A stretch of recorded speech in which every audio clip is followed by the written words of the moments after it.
விஜேஷ் என்ன இது? யார் இந்த பொண்ணு? உனக்கு தெரியுமா? வனஜாக்கா அது வந்து விஜேஷ் யார் இந்த பொண்ணு? அது வனஜாக்கா சுமங்கலா. யாரு சுமங்கலா? மா நீ யாரு? நான் வந்து ஓ தமிழா? விஜேஷ் எங்க இருந்து இவங்களை கூட்டிட்டு வந்திருக்க? மா உன்னோட ஊர் எது? ஊரு எது? கோயம்புத்தூருங்க. கோயம்புத்தூர். விஜேஷ் இந்த நாட்டுக்குன்னு ஒரு கலாச்சாரம் இருக்கு, ஒரு கௌரவம் இருக்கு. இந்த மாதிரி வேலையெல்லாம் இங்க நடக்காது. சொல்டா, இவளை பார்க்கத்தான் நீ கோயம்புத்தூர் போனியா? கோயம்புத்தூர்ல வேலைக்காக போனியா? அப்ப பார்த்தது தானடா அந்த பொண்ணு, அப்படித்தானே? அது முடிச்சு இப்போ 1 வருஷத்துக்கு மேல ஆச்சுல. இதெல்லாம் எப்படா?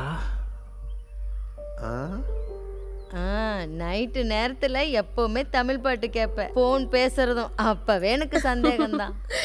விஜேஷ் இவங்கள என்ன சொல்றாங்க? நீ இவள கல்யாணம் பண்ணிட்டியா? அது ம். எனக்கு அதை பத்தி எல்லாம் ஒன்றும் தெரியாது.